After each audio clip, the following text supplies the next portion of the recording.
El libro de Génesis, el primer libro de la Sagrada Escritura, presenta dos leyes. La primera surgió antes del pecado y es tan eterna como Dios mismo. La otra existió después del pecado y fue clavada en la cruz. ¿Cuáles son estas dos leyes y cómo se relacionan entre sí? A continuación, escuchemos al pastor Esteban Bor con la presentación del tema titulado La ley que fue clavada en la cruz.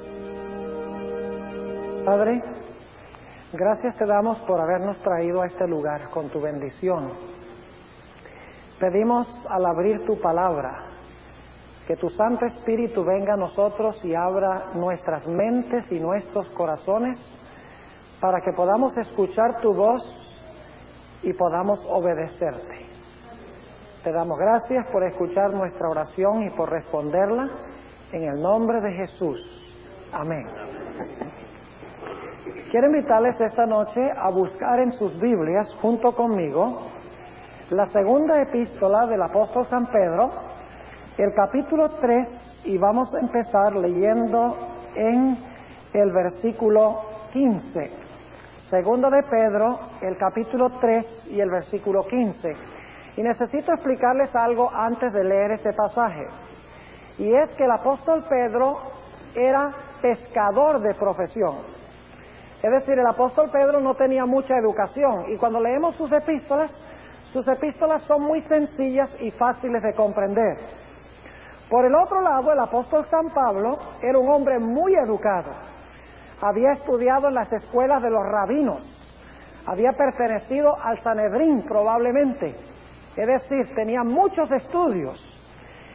Y por lo tanto, el apóstol Pedro, vamos a leer en un momento, dice que el apóstol Pablo escribió algunas cosas complicadas o difíciles de entender. Pero vamos a encontrar que el apóstol Pedro no le dice a Pablo, bueno, tú escribiste estas cosas difíciles de entender, deberías haberte hecho más claro. Es decir, Pedro no culpa a Pablo. Quiero que noten lo que dice segunda de Pedro, el capítulo 3 y el versículo 15. Y tened por salud la paciencia de nuestro Señor, como también nuestro amado hermano Pablo. Noten cómo Pedro se refiere a Pablo, nuestro amado hermano Pablo. Según la sabiduría que le ha sido dada, os ha escrito también. Versículo 16. Casi en todas sus epístolas, hablando en ellas de estas cosas, entre las cuales hay algunas difíciles de entender. Es decir, el apóstol Pablo escribió algunas cosas difíciles de entender, pero noten lo que dice. Entre las cuales hay algunas cosas difíciles de entender, las cuales los indoctos e inconstantes tuercen. ¿A quién le echa la culpa el apóstol Pedro? ¿A Pablo? No, a las personas que leen mal lo que escribió Pablo. Y dice, las cuales los indoctos e inconstantes tuercen, como también las otras escrituras, para perdición de sí mismos.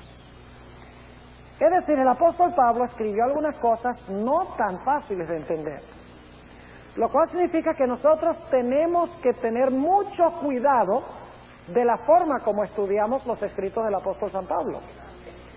Uno de esos pasajes que ha sido mal comprendido es el que encontramos en Colosenses, el capítulo 2. Por favor, busquen en sus Biblias conmigo, Colosenses, el capítulo 2, y vamos a empezar leyendo en el versículo 13. Colosenses 2, 13. Dice aquí el apóstol Pablo, y a vosotros, estando muertos en pecados y en la incircuncisión de vuestra carne, os vivificó juntamente con él, perdonándoos todos los pecados. Rayendo, ¿sabe lo que significa rayendo? Es una palabra que no usamos mucho ya. Significa eliminando, significa deshaciéndose de, significa cancelar, exactamente. Dice cancelando o rayendo la cédula de los ritos que nos era contraria, que era contra nosotros, quitándola de en medio y enclavándola en la cruz. Es decir, aquí dice que Cristo tomó la cédula de los ritos que nos era contraria y lo clavó en su cruz cuando murió. Muchas personas dicen, bueno, ahí dice que Dios, cuando Cristo murió, se deshizo de los 10 mandamientos. Dice, esa cédula de ritos que nos era contraria son los 10 mandamientos. Y cuando Cristo murió, quitó los 10 mandamientos. Eso es como muchos interpretan ese versículo. Ahora, note lo que sigue diciendo el versículo 15. Y despojando los principados y las potestades, sacólos a la vergüenza en público, triunfando de ellos en sí mismo. Y ahora dice que como Cristo quitó esa cédula de ritos y la clavó en su cruz, dice que hay algunas cosas sobre las cuales nadie me puede juzgar a mí, ni a usted tampoco. Dice en el versículo 16, por tanto, como Cristo clavó esa cédula de ritos, la eliminó clavándola en la cruz, dice, por lo tanto, nadie os juzgue en comida o en bebida. Y muchos cristianos dicen, ve, yo puedo comer y beber lo que yo quiera, porque ahí dice que nadie me puede juzgar en comida ni en bebida, o en parte de día de fiesta, o de luna nueva, o de sábados. Y dicen, ve, el apóstol Pablo dice que yo puedo comer y beber lo que yo quiera y nadie me puede juzgar por eso. Yo no tengo que celebrar un día de fiesta, nadie me puede juzgar por eso. Yo ni siquiera tengo que guardar el sábado y nadie me puede juzgar por eso, porque dice, nadie me juzgue con respecto a los sábados.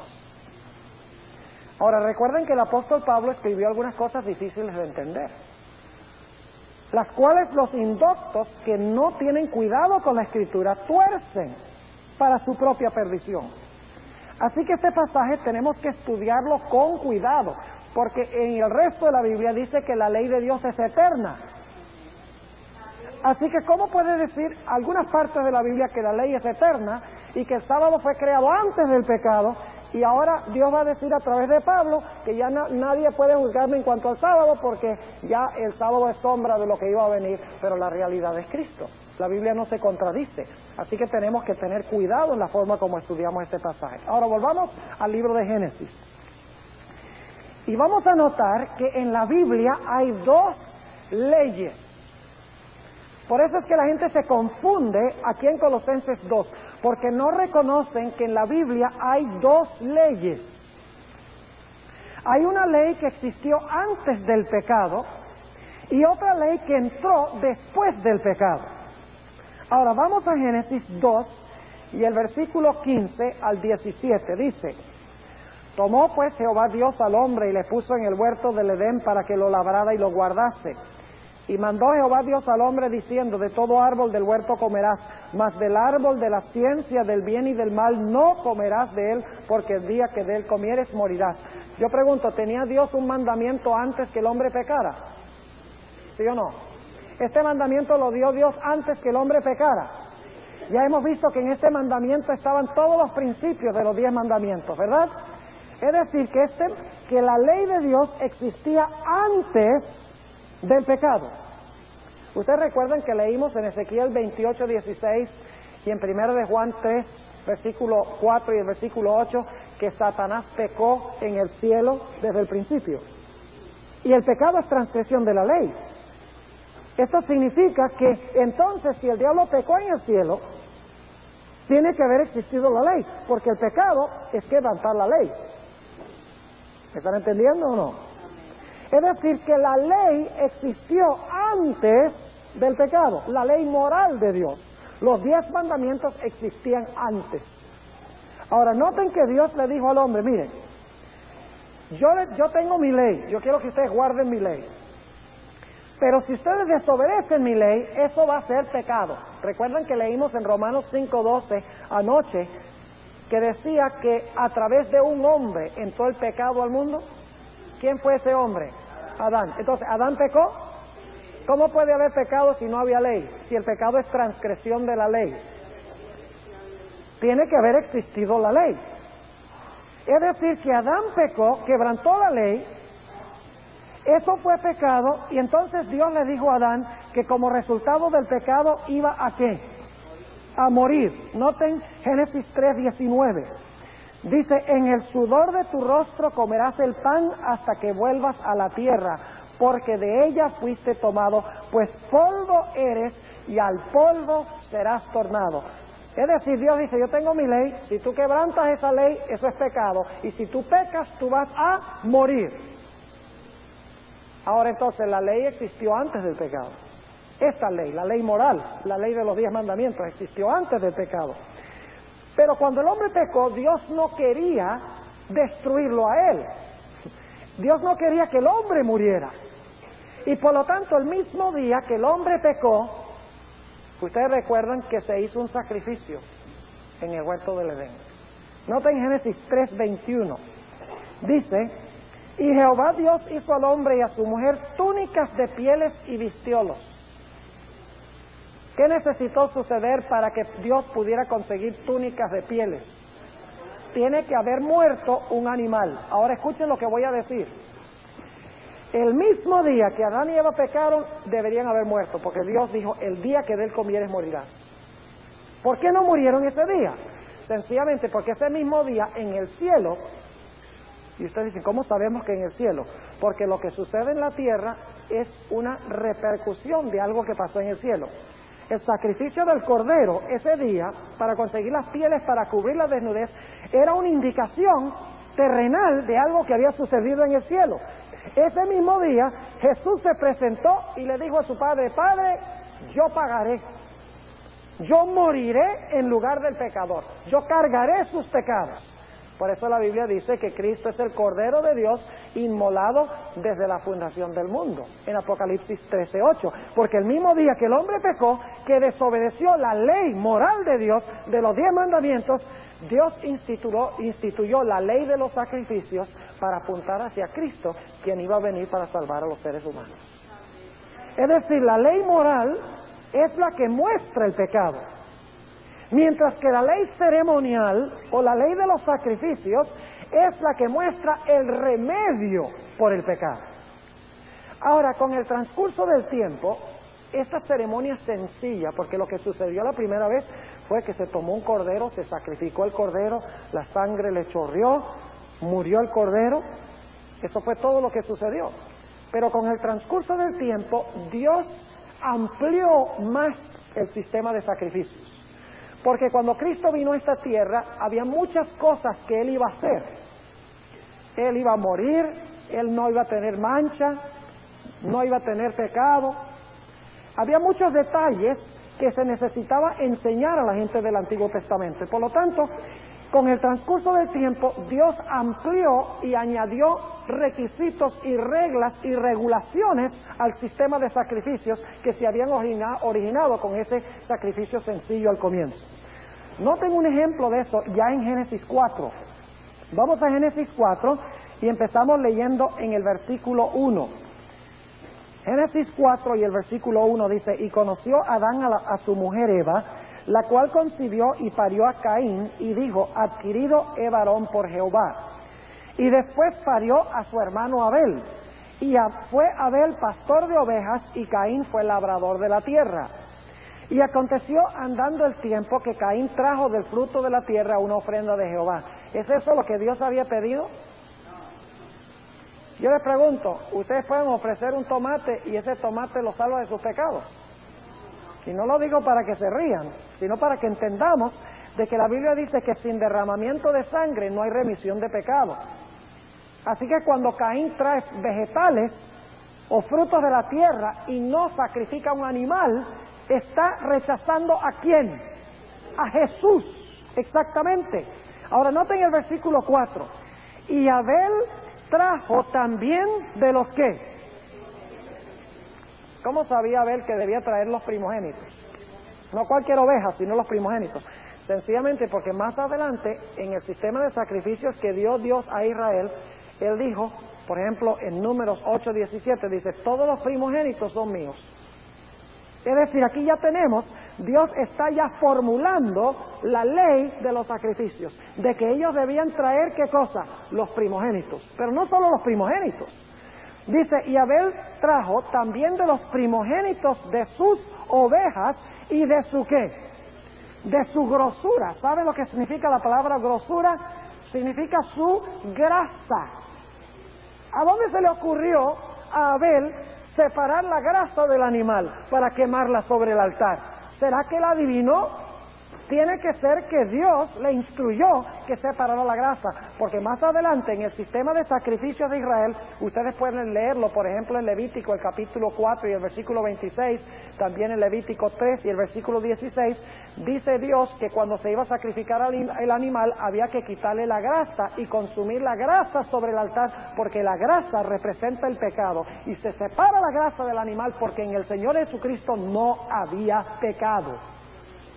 Es decir, que ya tenemos, aún en Génesis, una formulación de algunas de las normas o reglas de la ley de ceremonias que luego se desarrolló muy elaboradamente en el sistema de sacrificios del pueblo de Israel.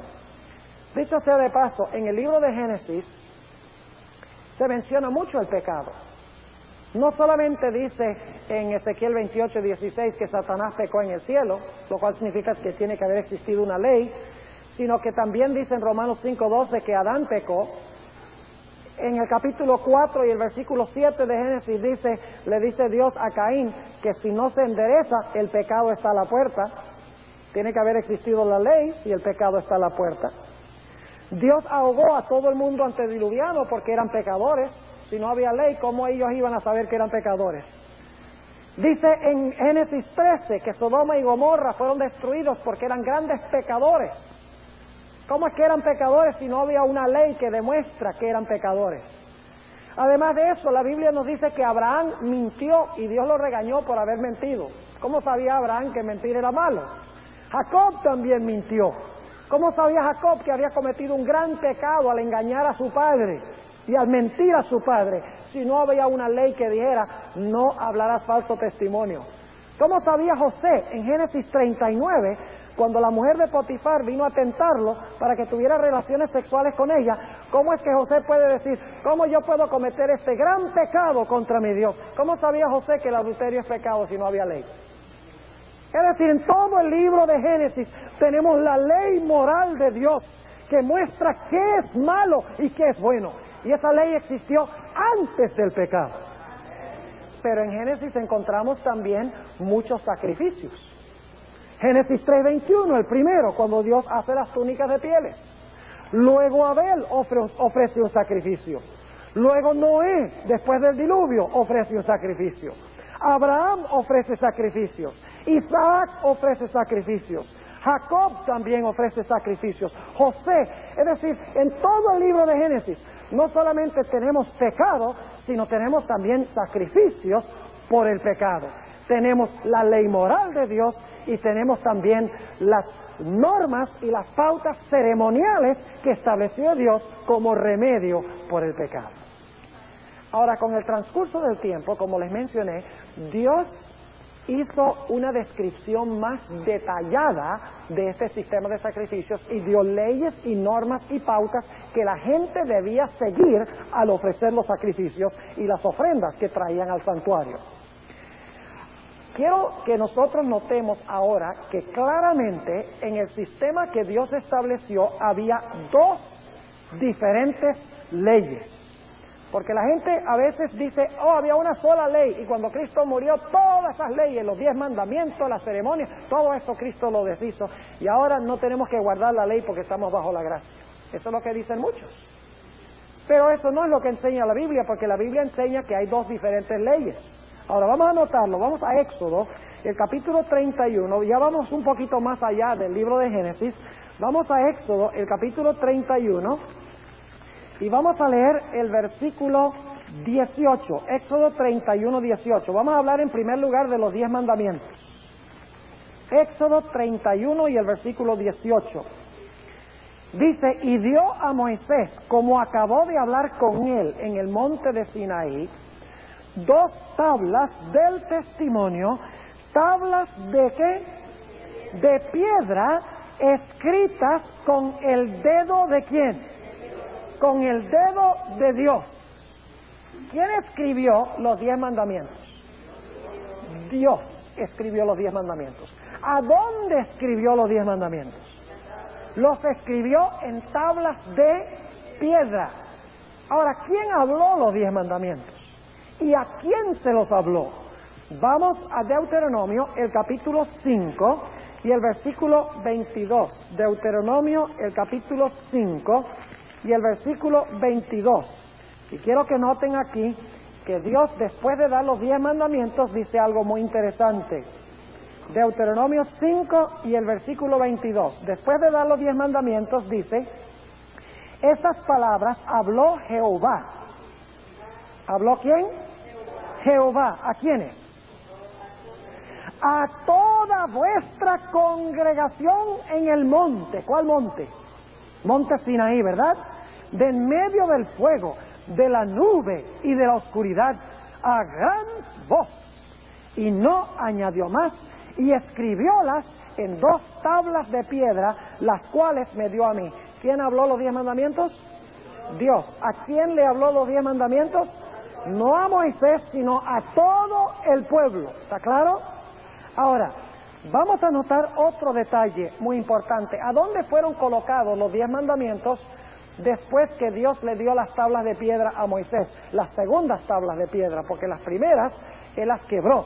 Pero cuando Dios le dio otra vez los 10 mandamientos en tablas de piedra, ¿a dónde las colocó Moisés? Vamos a Deuteronomio 10, es correcto, en el arca del pacto. Deuteronomio, el capítulo 10, y vamos a leer empezando en el versículo 1. Deuteronomio 10 y el versículo 1 dice: en aquel tiempo Jehová me dijo, lábrate 2 tablas de piedra como las primeras, y sube a mí al monte y hazte un arca de madera. Y escribiré en aquellas tablas las palabras que estaban en las tablas primeras que quebraste, y las pondrás al lado del arca. ¿Me están siguiendo allá afuera? Ah, muy bien, dice, y las pondrás ¿dónde? En el arca. Y noten el versículo 4. Y escribió en las tablas, conforme a la primera escritura, las 10 palabras que Jehová os había hablado en el monte de en medio del fuego, el día de la asamblea, y diómelas Jehová, y volví y descendí del monte, y puse las tablas en el arca que había hecho, y allí están como Jehová me mandó. ¿A dónde fueron colocados los 10 mandamientos? En el arca. Ahora repasemos lo que hemos estudiado. ¿Quién escribió los 10 mandamientos? ¿Quién habló los 10 mandamientos? ¿A quiénes les habló los 10 mandamientos? Directamente al pueblo de Israel, ¿verdad? ¿A dónde escribió los 10 mandamientos? ¿Y a dónde los puso? En el arca. Ahora vamos a notar que hay otra ley. Vamos al libro de Deuteronomio, el capítulo 31. Deuteronomio, el capítulo 31, y vamos a notar el versículo 9. Deuteronomio 31 y el versículo 9. Dice allí: y escribió Moisés esta ley. ¿Son los 10 mandamientos esto? ¿Moisés escribió los 10 mandamientos? Entonces, ¿hay otra ley? ¿Quién escribió esta otra ley? Moisés. Dice, y escribió Moisés esta ley, y dióla ¿a quiénes? ¿Por qué creen ustedes que se la da a los sacerdotes? Porque tiene que ver ¿con qué? Con los sacrificios y con las ofrendas. Y los sacerdotes eran los que ofrecían los sacrificios y las ofrendas. Así que dice en el versículo 9, y escribió Moisés esta ley, y dióla a los sacerdotes hijos de Leví, que llevaban el arca del pacto de Jehová, y a todos los ancianos de Israel. Ahora vamos al versículo 24. Dice, y como acabó Moisés de escribir. ¿Quién escribió los 10 mandamientos? Dios. ¿Quién escribe esta ley? Moisés. ¿Es otra ley entonces? Sí. Dice, y como acabó Moisés de escribir las palabras de esta ley, ¿dónde? En un libro. Bueno, ¿dónde fueron escritos los 10 mandamientos? ¿Y esta ley que escribió Moisés, dónde es escrita? En un libro. ¿Es la misma ley? No. Dice en el versículo 25, mandó Moisés ¿a quiénes otra vez? A los sacerdotes, a los levitas, que llevaban el arca del pacto de Jehová, diciendo, tomad este libro de la ley y ponedlo dentro del arca. Ah, muy bien, están despiertos allá afuera. ¿Al lado de qué? del arca del pacto de Jehová vuestro Dios, y esté allí por testigo contra ti. ¿A dónde fue colocado este libro de la ley? Al lado del arca. ¿Son los mismos 10 mandamientos este libro de la ley? No. Ahora, ¿quién habló esta ley? Vamos a Levítico el capítulo 1. Levítico el capítulo 1, y vamos a empezar leyendo en el versículo 1. Levítico el capítulo 1, y vamos a leer empezando en el versículo 1 para ver cómo se habló esta ley. Dice allí: y llamó Jehová a Moisés, y habló con él. ¿Con quién? Con Moisés, desde el tabernáculo del testimonio, diciendo: habla a los hijos de Israel y diles: cuando alguno de entre vosotros ofreciere ofrenda a Jehová de ganado vacuno u ovejuno, haréis vuestra ofrenda. Y luego procede a hablar de las ofrendas. ¿Con quién habló Dios estas reglas y requisitos del sistema de sacrificios? Se los habló a Moisés. ¿Y luego qué debía hacer Moisés? Moisés debía transmitirle ese mensaje ¿a quiénes? A los del pueblo. Es decir, la ley ceremonial no fue hablada directamente por Dios al pueblo, sino que fue hablada por Dios a Moisés, y de Moisés se transmitió al pueblo. ¿Saben ustedes que así se transmitió toda la Biblia? Menos los 10 mandamientos. ¿Saben que lo único en la Biblia que Dios dijo: esto yo no se lo confío a ningún hombre, esto lo escribo yo mismo y se lo hablo yo mismo al hombre? Son los 10 mandamientos. Todo lo demás, Dios hablaba con un profeta y le decía al profeta: ahora escribe lo que yo te di para el pueblo. O si no, habla lo que yo te dije al pueblo. Y por eso el profeta dice: así ha dicho Jehová, le dice al pueblo. Entonces yo pregunto, ¿hay 2 leyes claramente distintas en la Biblia? Claro que sí. Una fue hablada por Dios directamente al pueblo.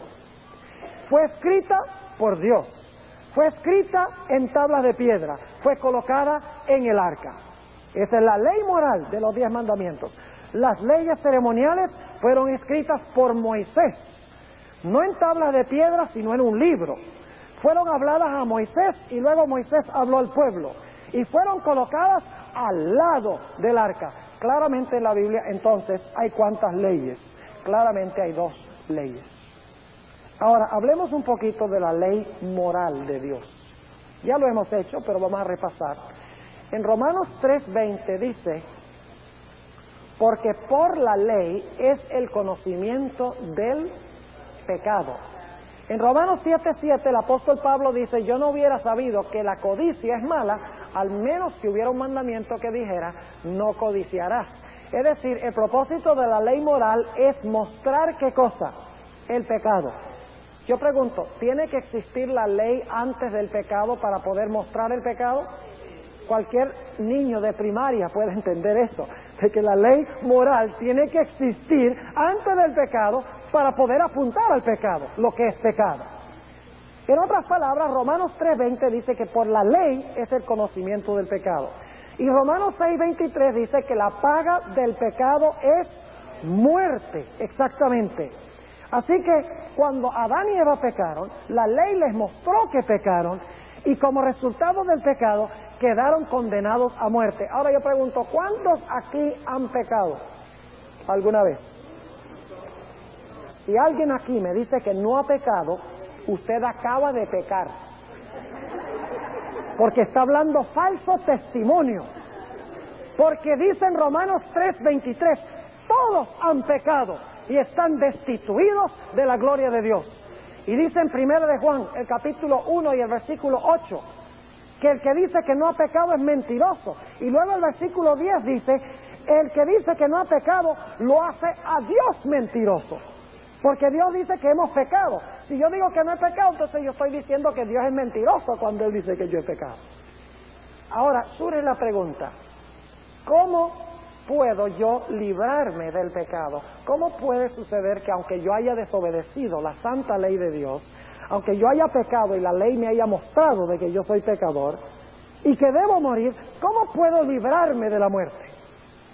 Solo de una manera, y es a través de la sangre de Jesús. Dice en Hebreos 9:22 que sin derramamiento de sangre no hay remisión de pecado. Pero ¿saben ustedes lo que creen muchos cristianos? Ellos dicen, bueno, del Nuevo Testamento para acá, nosotros nos salvamos por gracia, por la muerte de Jesús. Pero en el Antiguo Testamento la gente se salvaba por guardar la ley. Ahora, ¿ustedes creen que una persona se puede salvar por guardar la ley? Claro que no. Si uno se puede salvar por guardar la ley, entonces ¿para qué Jesús? Que Dios entonces salve a todo el mundo por guardar la ley. Y al fin y al cabo se condena a todo el mundo, porque todos han quebrantado la ley. ¿Cómo se salvaba la gente del Antiguo Testamento? Sin derramamiento de sangre no hay remisión de pecado. ¿Cómo se salvaba la gente del Antiguo Testamento? Esa es la pregunta clave. ¿Ustedes creen que ellos eran salvos también por Cristo? ¿Creen que todos los del Antiguo Testamento eran salvos por la sangre derramada, preciosa de Cristo Jesús? Claro que sí, pero ahora tenemos un problema. ¿Cómo podía la gente del Antiguo Testamento salvarse por la sangre derramada de Jesús si Jesús todavía no la había derramado? Bueno, esa es la pregunta que estamos haciendo. ¿Cómo podían ellos salvarse allá en el Antiguo Testamento si Cristo todavía no había venido para derramar su sangre? La Biblia tiene la respuesta clara a esta pregunta. Note lo que dice en Levítico, el capítulo 1 y el versículo 1 al 4. Levítico, el capítulo 1 y el versículo 1 hasta el versículo 4. Aquí nos dice cómo podía el pecador librarse de su pecado en el Antiguo Testamento. Vamos a tomar un caso hipotético. Supongamos que una persona que vivía en una de las carpas de Israel fue a la carpa del vecino y le robó unas sandalias nuevas que el vecino se consiguió por allí. ¿Ustedes creen que eso es pecado? Sí, porque hay un mandamiento de la ley de Dios que dice no hurtarás. Ahora, cuando este individuo fue y tomó las sandalias y se las llevó a su carpa, pecó, ¿verdad? Y cuando pecó, se hizo reo ¿de qué? De muerte, porque quebrantó el mandamiento que dice no hurtarás, debe morir. Pero supongamos que el Espíritu Santo trabaja en su corazón y el pecador que se robó las sandalias dice, vaya, yo he hecho mal, yo he robado, le he quitado las sandalias a mi vecino, y se arrepentía de su pecado y decía, ahora yo tengo que morir porque yo cometí este pecado contra la ley de Dios y la paga del pecado es muerte, pero yo no quiero morir. Dios había provisto una solución. El pecador podía buscar un animal, un cordero, y podía llevar ese cordero al santuario. Y esto es lo que describe Levítico 1 y el versículo 1. Dice, y llamó Jehová a Moisés y habló con él desde el tabernáculo del testimonio diciendo, habla a los hijos de Israel y diles, cuando alguno de entre vosotros ofreciere ofrenda a Jehová de ganado vacuno u ovejuno, haréis vuestra ofrenda. Si su ofrenda fuere holocausto de vacas, macho sin tacha lo ofrecerá. ¿Por qué creen ustedes que era macho? Que tenía que ser macho. Ese es uno de los requisitos de la ley ceremonial. ¿Por qué macho? Porque en Génesis 3:15 dice, Él te aplastará la cabeza y tú a Él le herirás en el calcañar, porque Jesús fue varón. Por eso los sacrificios debían ser sacrificios machos. Noten, sin tacha. Y dice, de su voluntad lo ofrecerá a la puerta del tabernáculo del testimonio delante de Jehová. Y dice, y pondrá su mano sobre la cabeza del holocausto, y él lo aceptará para expiarle. Es decir, él traía al animalito, ponía su mano sobre la cabeza de ese animal inocente que no había hecho nada malo, confesaba su pecado sobre la cabeza del animal, decía, yo he robado las sandalias de mi vecino, yo sé que debo morir, pero yo confieso ese pecado de robar las sandalias sobre ese animal, y así el pecado era transferido del pecador al animal. Luego el pecador le rajaba la garganta al animal, la sangre chorreaba y moría el animal en lugar del pecador. Pero yo pregunto, ¿ustedes creen que en realidad ese pecado era quitado por la sangre de ese animal? Dice en Hebreos 10:4 que la sangre de toros y machos cabríos no puede quitar el pecado. Ahora tenemos un problema, porque si ellos ofrecían el animal, y esa sangre derramada no les podía quitar el pecado, entonces ¿para qué ofrecían ese animal? Exacto, porque Dios quería que el pecador viera en ese animal un símbolo ¿de qué? Un símbolo del verdadero Cordero que iba a venir a derramar su sangre en el futuro. Es decir, todos esos sacrificios eran sombras de lo porvenir. Ahora vamos a imaginarnos lo que es una sombra. Cuando usted está parado así, usted ve en mi sombra, en la sombra. Cuando estoy parado así, afuera, el sol brilla detrás mío y yo proyecto una sombra, ¿qué? Hacia adelante, ¿verdad? Ahora, cuando yo veo la sombra, yo sé que hay una realidad que está proyectando la sombra, ¿verdad? Cuando yo estoy caminando en la calle y yo veo la sombra de un poste de teléfono, mejor me paro y miro a ver si hay un poste, porque si no voy a chocar con el poste, ¿verdad? Es decir, la sombra me dice que hay una realidad que está proyectando la sombra. Todo este sistema de sacrificios del Antiguo Testamento eran sombras que Cristo proyectaba, diciendo, en la sombra tú vas a ver lo que yo voy a hacer en el futuro. ¿Están entendiendo? Es decir, que ningún sacrificio quitaba el pecado.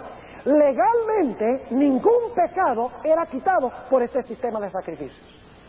Ahora ustedes dicen, bueno, entonces, ¿cómo es que ellos eran perdonados? Eran perdonados a base de la promesa de que Cristo iba a venir a ser sacrificado. Pero sin que Cristo viniera a ser sacrificado, todos ellos estaban todavía en sus pecados. ¿Qué tal si Jesús no hubiera venido a derramar su sangre? ¿Qué hubiera pasado con toda esa gente que había ofrecido todos esos sacrificios? Millones de sacrificios en el Antiguo Testamento. ¿Qué hubiera sucedido con ellos? Hubieran perecido, porque la promesa del perdón estaba basada en el Mesías que iba a venir en el futuro. ¿Me están entendiendo lo que estoy diciendo? Es decir, que todo ese sistema era un sistema de deuda. Cada vez que el pecador colocaba sus pecados sobre el animal y el animal moría, el Señor Jesucristo decía, yo pagaré. Era un sistema de crédito. Quiero preguntarles, cuando ustedes ponen algo en la tarjeta de crédito, últimamente alguien tiene que pagar. Claro que sí, pero puede usted ir y comprar y traerse la mercancía a la casa y todo, con tal que alguien después pague. Claro que sí, y eso es lo que pasaba en el Antiguo Testamento. Era un sistema de IOUs, para los que entienden inglés, un sistema de deberes. Es decir, cada vez que se sacrificaba el animal, el Señor Jesucristo decía, este pecador ha mostrado penitencia, ha mostrado arrepentimiento, yo pagaré, ese pecado yo lo pagaré. Pero en el Antiguo Testamento, cuando se traía la sangre del animal, el pecado no había sido legalmente perdonado. No fue legalmente perdonado hasta que Cristo vino y murió en la cruz. Entonces todos esos pecados que se habían acumulado ahora recibían perdón. ¿Saben que esto es lo que clavó Cristo en su cruz? ¿Saben que la palabra cédula de ritos que se usa allí en Colosenses 2 es la palabra griega hierógrafon? Es una palabra comercial que se usaba mucho en el mundo de aquella época cuando escribió el apóstol Pablo. En realidad lo que significa es una nota de débito. Esa es la traducción de hierógrafon. Una nota de débito. Yo pregunto, todos esos pecados que se habían acumulado, si Cristo no venía a morir, ¿estaban en contra del pecador? ¿Legalmente estaban contra el pecador, sí o no? Por eso dice en Colosenses 2 que esta cédula de ritos nos era contraria y que Cristo tuvo que tomar todos estos deberes, todos estos credit card bills, todas estas cuentas acumuladas, y tuvo que tomar y decir, ahora yo pagué con mi sangre. Lo que legalmente no había sido pagado, ahora está pago. Ustedes recuerdan que nosotros hablamos de la experiencia de Moisés. Cuando Moisés murió, ¿quién fue el que lo sepultó? Dios lo sepultó, ¿verdad? Y nadie sabía dónde estaba su sepulcro. 1500 años más tarde, se aparece Moisés en el monte de la Transfiguración. Y dice, vaya, qué interesante, se murió, Dios lo enterró, nadie sabía dónde estaba su sepulcro, y 1500 años más tarde está vivo en el monte de la Transfiguración. ¿De dónde salió él? Si vamos a Judas 9, dice que cuando Moisés murió, se aparecieron dos personajes. Uno, Miguel, el arcángel Miguel. En 1 Tesalonicenses dice que los muertos en Cristo serán llamados por la voz del arcángel. Y se apareció también Satanás, y dice que estaban peleando por el ¿qué? Por el cuerpo de Moisés. ¿A qué había venido Miguel? Había venido a llamar a Moisés del sepulcro. ¿Y quién estaba diciéndole que no podía hacerlo? Satanás. En esa conversación, puedo imaginarme lo que estaban diciendo. Estaba diciendo Satanás, tú no puedes resucitar a Moisés. Él pecó, golpeó la roca 2 veces, se enojó. Por lo tanto, Moisés tiene que quedar muerto, porque la paga del pecado es muerte. Pero me imagino a Miguel diciendo, sí, pero Moisés aceptó a Cristo. Se arrepintió de su pecado y lo confesó. Y entonces me imagino al diablo diciendo, está bien, se arrepintió y lo confesó, pero Cristo todavía no ha pagado, ¿cómo te lo vas a llevar? Le dice Miguel, bueno, pero el asunto es que Él va a venir y va a pagar, porque Él ha garantizado, Él ha firmado el IOU diciendo, yo pagaré. Y el diablo dice, sí, pero todavía no ha pagado. Y Miguel llama a Moisés del sepulcro y lo saca y se va al cielo. ¿Qué hubiera sucedido si Jesús no hubiera venido a pagar la deuda de Moisés? Le hubiera tocado comprarse un ticket de regreso. Porque solamente podía ir allá a base de la promesa que había hecho Cristo de venir a morir por la raza humana. ¿Ustedes recuerdan cuando el Señor Jesucristo empezó su ministerio? Juan el Bautista lo introdujo y dijo, he aquí el Cordero de Dios que quita el pecado del mundo. ¿Por qué se le introdujo como el Cordero de Dios? Porque se estaba diciendo que Él era el cumplimiento de todos esos sacrificios. Ahora Jesús en verdad, legalmente, iba a quitar esos pecados. Por eso cuando el Señor Jesucristo murió, dice que el velo del templo se rasgó de abajo para arriba. Ah, muy bien, sí me están escuchando. Se rasgó de arriba abajo. Ahora, si usted va a rasgar una cortina, ¿cómo la rasga? Se sube en una silla y la rasga de arriba para abajo. Si usted no, usted la agarra abajo y que la rasga de abajo para arriba. Pero la cortina, el velo del templo se rasgó de arriba para abajo. ¿Quién rasgó ese velo o esa cortina? Fue Dios. ¿Qué estaba diciendo Dios? Estaba diciendo, el sistema de sacrificios y ofrendas, ¿a qué? Ha terminado, ha concluido, porque el verdadero Cordero de Dios que quita el pecado del mundo ha venido a morir. Gloria al Señor. Ahora necesitamos volver a Colosenses 2. ¿Entienden lo que clavó Cristo a la cruz? Fue la cédula de ritos que nos era ¿qué? Contraria. Dicho sea de paso, ustedes recuerdan que leímos en Deuteronomio 31 y el versículo 24 al 26 dice, toma este libro de la ley y ponlo al lado del arca para que sea un testimonio en contra tuya.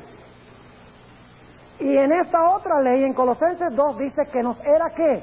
Contraria, esta cuenta o este débito nos era contrario, y el Señor Jesucristo la tomó y la clavó en su cruz. Ahora, notemos lo que dice Colosenses 2 y el versículo 16.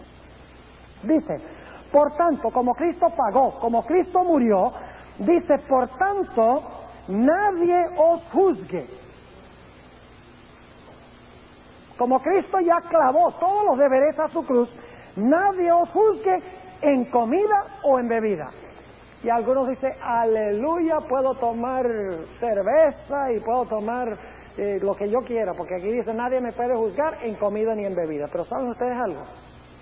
Esto no está hablando de la comida que ustedes ponen en la mesa. Ni está hablando de lo que ustedes se beben. No está hablando de agua ni de jugo de naranja. Esto está hablando de ciertas comidas y bebidas que se ofrecían con los sacrificios, con el sistema de sacrificios. ¿Saben ustedes que a cada sacrificio había que echarle encima vino? Es lo que se llama la libación. ¿Saben por qué se le echaba vino? Porque el vino representa ¿qué cosa? El sacrificio era acompañado de la sangre derramada de Cristo, se derramaba la libación. Y las comidas que se ofrecían, y en un momento lo vamos a leer, eran comidas, por ejemplo, de harina, flor de harina. Se hacían panes que se ofrecían con los sacrificios, panes de cebada, panes de trigo. Es decir, esta no era la comida que se comía la gente en la mesa, el pueblo de Israel, sino que eran comidas y bebidas que se usaban con el sistema de sacrificios y ofrendas. Vamos a Hebreos, el capítulo 9, para que veamos claramente esto.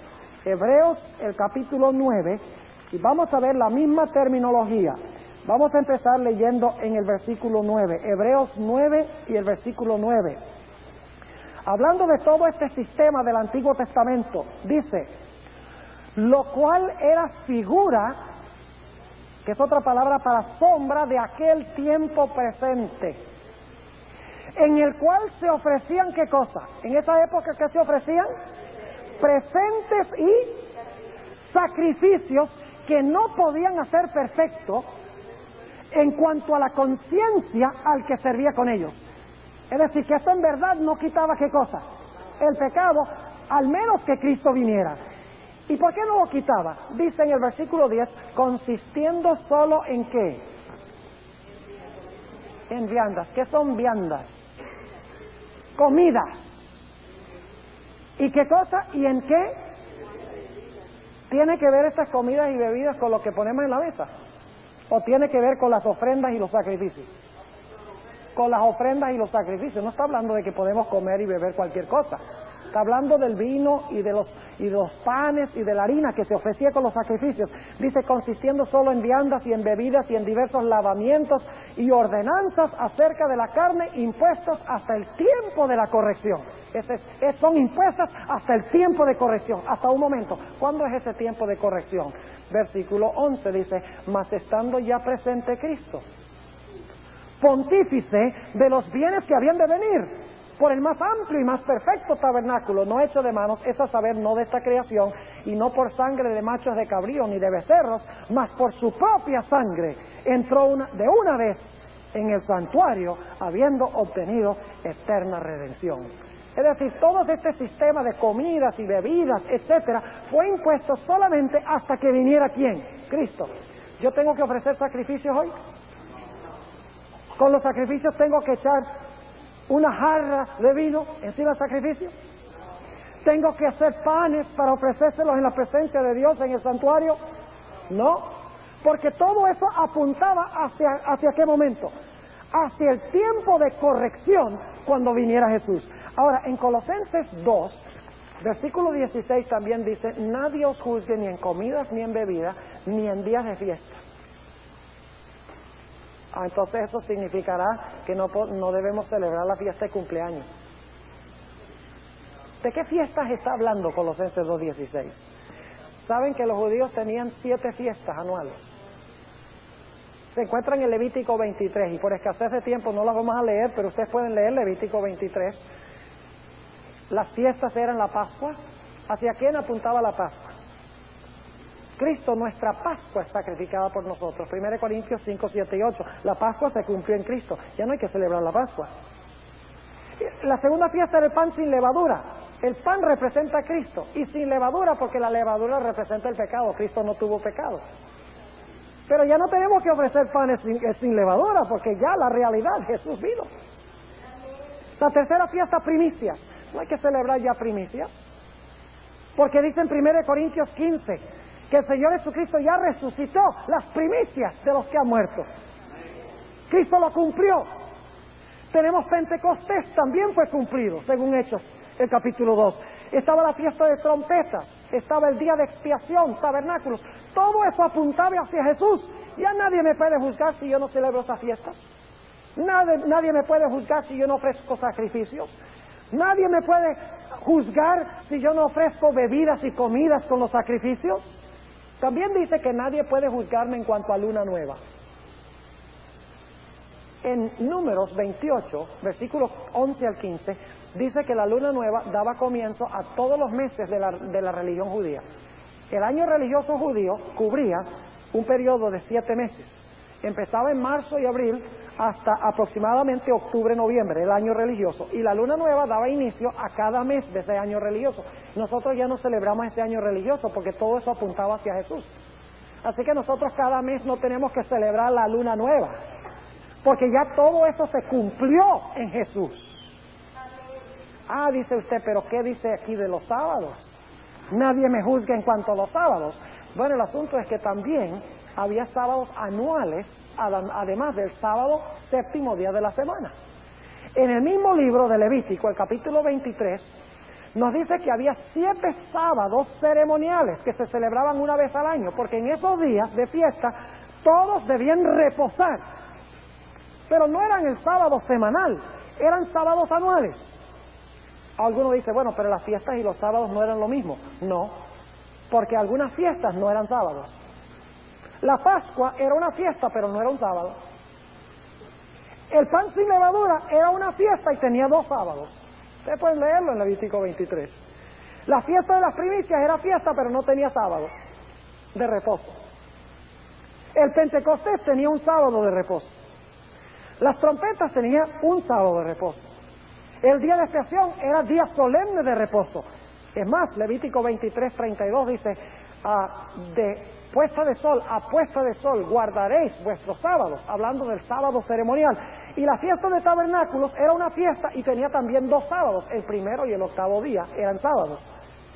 Es decir, que esto está hablando del sistema de sacrificios y ofrendas. Está hablando de las comidas y bebidas que se ofrecían con los sacrificios y las ofrendas. Está hablando de las fiestas que estaban conectadas con el sistema de sacrificios y ofrendas. Está hablando de la luna nueva que daba inicio a los meses que estaban conectados con el sistema de sacrificios y de ofrendas. Y está hablando de los sábados que estaban conectados también con los sacrificios y las ofrendas y las fiestas y la luna nueva. Entonces el apóstol Pablo está hablando aquí de que ya no hay que guardar el sábado. Noten que él no dice, nadie puede juzgarme en cuanto al sábado. Dice, sábados. Sábados. Y habían 7 sábados ceremoniales. Ahora, la clave para entender todo esto está en el versículo 17. Noten Colosenses, el capítulo 2 y el versículo 17. Ahí está la clave para entender todo esto. Dice allí, Colosenses 2:17, lo cual, es decir, todo esto que él ha hablado, todas estas cosas, comidas, bebidas, sacrificios, días de fiesta, luna nueva, sábados ceremoniales, él dice, todo esto era sombra de lo porvenir. Mas el cuerpo es de Cristo. Es decir, todo este sistema tenía el propósito de apuntar hacia Jesús, pero la realidad hacia la cual apuntaba todo esto es Cristo. Entonces mi pregunta es, ¿hay alguna base en este pasaje para decir que ya no hay que guardar el sábado? El apóstol Pablo escribió algunas cosas difíciles de entender. No por eso significa que nosotros decimos, eso está demasiado difícil, yo voy a creer lo que dice mi pastor, sencillamente, más fácil. O yo voy a leer eso y como dice sábado, pues tiene que ser el séptimo día, tiene que ser el sábado. No hay otra, y dice sábados, ¿no? Esta es una forma irreverente de manejar la Sagrada Escritura. Porque Dios ha dado métodos, Dios ha dado un sistema por el cual nosotros debemos entender la Biblia, y es comparando un versículo con otro versículo, el Antiguo Testamento con el Nuevo Testamento. Y al mirar todo lo que dice la Biblia, nos damos cuenta que hay 2 leyes: la ley moral que apunta al pecado y la ley ceremonial que apunta hacia Cristo, quien es la solución por el pecado. Saben ustedes que el sábado no era sombra de lo porvenir. El sábado séptimo día de la semana no era sombra de lo porvenir. Porque el sábado fue creado antes del pecado, cuando no se necesitaba ninguna cruz. ¿Se necesitaba la cruz antes de que el hombre pecara? ¿Cuándo hizo Dios el sábado? ¿Antes o después del pecado? Entonces, ¿tiene algo que ver el sábado con la cruz de Cristo? Absolutamente no.